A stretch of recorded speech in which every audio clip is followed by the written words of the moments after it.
ನಮ್ಮ ದೇಶದ ಹೆಮ್ಮೆಯ ಪ್ರಧಾನಮಂತ್ರಿ ಸನ್ಮಾನ್ಯ ನರೇಂದ್ರ ಮೋದಿಜಿಯವರು ಸಹ ಇವತ್ತು ಕರ್ನಾಟಕ ರಾಜ್ಯಕ್ಕೆ ವಿಶೇಷವಾಗಿ ಮೈಸೂರು ಭಾಗಕ್ಕೆ ಬಂದಾಗ ಪ್ರಧಾನಮಂತ್ರಿ ಸನ್ಮಾನ್ಯ ನರೇಂದ್ರ ಮೋದಿಜಿಯವರಿಗೆ ಸುತ್ತೂರು ಮಠದ ಬಗ್ಗೆ ಒಂದು ಭಕ್ತಿ ಮತ್ತು ಶ್ರದ್ಧೆ ಇರ್ತಕ್ಕಂಥದ್ದು ತಾವೆಲ್ಲರೂ ಕೂಡ ಗಮನಿಸಿದ್ದೀರಿ ಅಂತ ನಾನಂತೂ ಭಾವಿಸಿದ್ದೇನೆ. ಇವತ್ತು ಮಾನ್ಯ ಗೃಹ ಸಚಿವರಾಗಿರ್ತಕ್ಕಂಥ ಅಮಿತ್ ಶಾಜಿ ಅವರು ಇವತ್ತು ಮೈಸೂರಿಗೆ ಬಂದು ಸುತ್ತೂರು ಮಠಕ್ಕೆ ಜಾತ್ರೆಗೆ ಬಂದಿದ್ದಾರೆ ಅಂತ ಹೇಳಿದ್ರೆ ಅಮಿತ್ ಶಾಜಿ ಅವರು ಮಾನ್ಯ ಗೃಹ ಮಂತ್ರಿಗಳಾಗಿ ಅಷ್ಟೇ ಅಲ್ಲ, ಈ ಮಠದ ಒಂದು ಸದ್ಭಕ್ತರಾಗೂ ಸಹ ಒಂದು ಕಾರ್ಯಕ್ರಮದಲ್ಲಿ ಭಾಗವಹಿಸಿದ್ದಾರೆ ಅಂತ ಹೇಳಲಿಕ್ಕೆ ನನಗೆ ತುಂಬಾ ಸಂತೋಷ ಮತ್ತು ಹೆಮ್ಮೆ ಅನಿಸ್ತದೆ. ಆತ್ಮೀಯ ಬಂಧುಗಳೇ, ಸನ್ಮಾನ್ಯ BS ಯಡಿಯೂರಪ್ಪನವರು ಈ ರಾಜ್ಯದ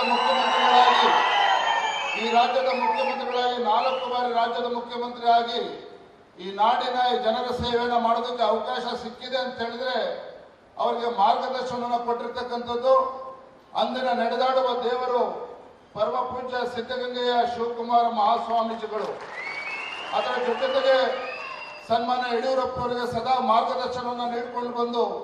ಅವ್ರಿಗೊಂದು ಶಕ್ತಿಯನ್ನ ತುಂಬತಕ್ಕಂಥ ಕೆಲಸ ಮಾಡಿದ್ರೆ ನಮ್ಮ ಸುತ್ತೂರು ಮಠದ ಪರಮ ಪೂಜ್ಯ ಶ್ರೀಗಳು ಅಂತ ಹೇಳಲಿಕ್ಕೆ ನನಗೆ ತುಂಬಾ ಸಂತೋಷ ಅನಿಸ್ತದೆ. ಇವತ್ತು ವೇದಿಕೆ ಮೇಲಿರ್ತಕ್ಕಂಥ ನಮ್ಮ ಗೃಹ ಸಚಿವರಾಗಿರ್ತಕ್ಕಂಥ ಅಮಿತ್ ಶಾಜಿ ಅವರು ಇವತ್ತು ಕೇವಲ ಗೃಹ ಸಚಿವರು ಅನ್ನೋದಕ್ಕಿಂತ ಹೆಚ್ಚಾಗಿ ಏನು ಅಂದಿನ ಕಾಲಘಟ್ಟದಲ್ಲಿ ಉಕ್ಕಿನ ಮನುಷ್ಯ ಎಂದೇ ಖ್ಯಾತಿಯಾದಂಥ ಸರ್ದಾರ್ ವಲ್ಲಭಾಯ್ ಪಟೇಲ್ ಅವರು ಅದೇ ರಾಜ್ಯದಿಂದ ಗುಜರಾತ್ನಿಂದ ಇವತ್ತು ಸನ್ಮಾನ್ಯ ಅಮಿತ್ ಶಾಜಿ ಅವರು ದೇಶದ ಗೃಹ ಸಚಿವರಾಗಿ ಯಾವ ರೀತಿ ಒಂದು ಕೈಂಕರ್ಯವನ್ನು ತೊಟ್ಟು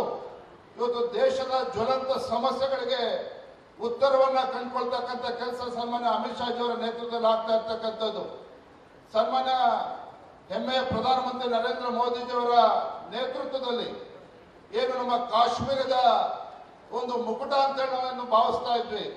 ಆ ಜಮ್ಮು ಕಾಶ್ಮೀರದಲ್ಲಿ ಆರ್ಟಿಕಲ್ 370 ತೊಡೆದು ಹಾಕುವ ಮೂಲಕ ಜಮ್ಮು ಕಾಶ್ಮೀರದಲ್ಲಿ ಆರ್ಟಿಕಲ್ 370 ಕಿತ್ತಾಕೋದ್ರ ಮೂಲಕ ಇವತ್ತು ಯಾವ ರೀತಿ ಆ ಕಾಶ್ಮೀರದಲ್ಲಿ ಒಂದು ಶಾಂತಿಯನ್ನು ನೆಲೆಸ್ತಕ್ಕಂಥ ಕೆಲಸ ಇವತ್ತು ಸನ್ಮಾನ್ಯ ಅಮಿತ್ ಶಾಜಿ ಅವರ ನೇತೃತ್ವದಲ್ಲಿ ಆಗಿದೆ ಅಂತ ಹೇಳಿ ಇವತ್ತು ಇಡೀ ದೇಶವಿತ್ತು ನಿಬ್ಬೆರಗಾಗಿ ಇವತ್ತು ಆ ಕಾಶ್ಮೀರದಲ್ಲಿ ಆಗ್ತಾ ಇರ್ತಕ್ಕಂಥ ಬದಲಾವಣೆಯನ್ನ ಎಲ್ಲರೂ ಕೂಡ ನಾವು ನೋಡ್ತಾ ಇದ್ದೇವೆ. ಆತ್ಮೀಯರೇ, ಇವತ್ತು ಶುಭ ಸಂದರ್ಭ, ಸುತ್ತೂರು ಜಾತ್ರೆ ಸಂದರ್ಭದಲ್ಲಿ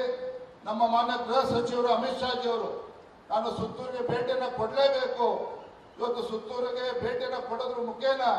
ಇವತ್ತು ನಾನು ಸುತ್ತೂರು ಮಠಕ್ಕೆ ಯಾವ ರೀತಿ ಭಕ್ತಿಯನ್ನ ತೋರ್ಪಡಿಸಿದ್ದಾರೆ ಅಂತೇಳಿ ತಾವೆಲ್ಲರೂ ಕೂಡ ನೋಡ್ತಾ ಇದ್ದೀರಿ. ನಾ ಇಷ್ಟು ಮಾತ್ರ ಸಂದರ್ಭದಲ್ಲಿ ಹೇಳ್ತೇನೆ, ಮಾನ್ಯ ಗೃಹ ಸಚಿವರು ಅಮಿತ್ ಶಾಜಿ ಇವತ್ತು ಇಲ್ಲಿ ಬಂದಿರತಕ್ಕಂಥದ್ದು ಒಂದು ರಾಜಕೀಯವಾಗಷ್ಟೇ ಅಲ್ಲ, ಇಡೀ ಮೈಸೂರು ಭಾಗದಲ್ಲಿ ಕರ್ನಾಟಕ ರಾಜ್ಯದಲ್ಲಿ ಇವತ್ತು ಸಂಚಲನ ಉಂಟಾಗಿರ್ತಕ್ಕಂಥದ್ದು. ಮಾನ್ಯ ಅಮಿತ್ ಶಾಜಿ ಅವರ ನೇತೃತ್ವದಲ್ಲಿ ಇವತ್ತು ರಾಜಕೀಯ ಕ್ಷೇತ್ರ ಒಂದು ಕಡೆ, ಇವತ್ತು ಎಲ್ಲಾ ಕ್ಷೇತ್ರದಲ್ಲೂ ಕೂಡ ಅಮಿತ್ ಶಾಜಿ ಅವರ ಛಾಪನ್ನು ನಾವು ನೋಡ್ತಾ ಇದ್ದೇವೆ. ಇಂಥ ಒಂದು ಶುಭ ಸಂದರ್ಭದಲ್ಲಿ ಈ ಜಾತ್ರಾ ಮಹೋತ್ಸವದಲ್ಲಿ ಅಮಿತ್ ಶಾಜಿ ಅವರ ಒಂದು ಉಪಸ್ಥಿತಿ ಇವತ್ತು ನಮ್ಮೆಲ್ಲರೂ ಕೂಡ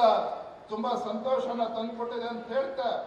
ಇವತ್ತು ಸುತ್ತೂರು ಕ್ಷೇತ್ರದ ಮಹಾಜಾತ್ರೆ ಕರ್ನಾಟಕದ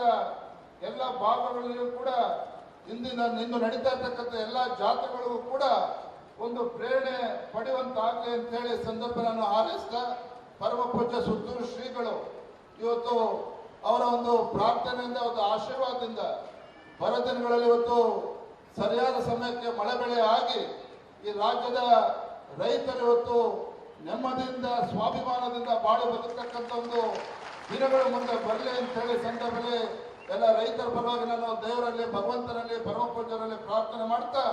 ನನ್ನ ಮಾತುಗಳಿಗೆ ವಿರಾಮಗಳನ್ನು ಹೇಳ್ತಾ ಇದ್ದೇನೆ.